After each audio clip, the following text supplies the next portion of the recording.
নির্বাচন তো একটা প্রক্রিয়া মাত্র। এই প্রক্রিয়াটা যাতে আমাদের সিস্টেম, আমাদের আন্তরিকতা, আমাদের ভালোবাসা, আমাদের ভ্রাতৃত্ববোধে কোনো রকমের কোনো আঘাত আনতে না পারে, সে চেষ্টাটা আমরা সবসময় করি। আমি এখানে এসেছি একজন ভোটার হিসাবে, আমিও ডিরেক্টর গিল্ডের একজন মেম্বার। সো সবাই আমার কলিগ, এবং সবচেয়ে মজার ব্যাপারটা তাদের সাথে আমি কাজও করেছি এবং আমার সাথেও অনেক শিল্পী কাজ করেছেন অ্যাজ এ ডিরেক্টর হিসাবে।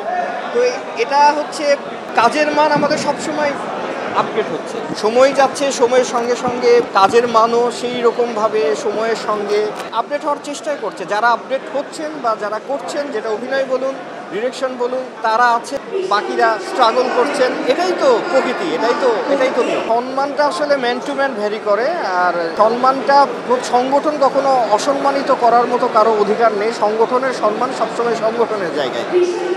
সময়ের প্রয়োজনে, সাময়িক প্রয়োজনে, নানা কারণে ব্যাঘাত হতেই পারে, তো এটাতে কিছু যায় আসে না। দিন শেষে আমরা সংগঠিত কিনা, আমরা সংগঠন নিয়ে ভাবছি কিনা, আমাদের মধ্যে সেই ভ্রাতৃত্ব বোধটা আছে কিনা, সেটাই হচ্ছে সবচাইতে জরুরি। এবং আমি মনে করি সেই জায়গা থেকে আপনারা চোখের সামনেই দেখতে পাচ্ছেন, এখানে কি কাউকে দেখে মনে হচ্ছে যে কোন দল, এ কোন দল, সে কোন দল?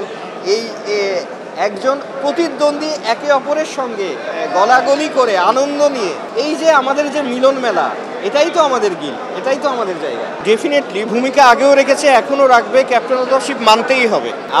আমার যদি সবচেয়ে বড় পরিচয় হয় আর্টিস্ট, আমি প্রাণপণে আমি কামনা করি এই ডিরেক্টরসই হচ্ছে আমাদের ক্যাপ্টেন। ডিরেক্টরসের হাতেই চাবিকাঠি, ডিরেক্টরদের হাতেই সব কিছু, এবং আমি মনে করি চিরকাল এটা থাকবেই। সাময়িক একটু টানপোড়েন হতেই পারে, এটা কোনো ব্যাপার না। এটাও আপনাকে বলতে হবে, সময়ের পরিক্রমায় সংগঠন নানা সিচুয়েশন ফেস করতে পারে, নানা সিচুয়েশন সংগঠন ফেস করবেই। কখনো সংগঠনের আপস হবে, কখনো ডাউন হবে, এটাও একটা প্রক্রিয়া। মানুষের জীবনের মতো সংগঠন একটা প্রক্রিয়া। অতীতে যদি কোনো রকমের কোনো ভুলভ্রান্তি থাকে, এখন যে কমিটি আসবে সেখান থেকে শিক্ষা নিয়ে নতুন কিছু করবে, আশার কিছু করবে, এই কামনা তো আমরা সবসময় করে যাব। আমরা তো নেগেটিভ মন মানসিকতা নিয়ে থাকতে পারি না, আমরা সবসময় অলওয়েজ আমরা সামনের দিকে তাকাবো।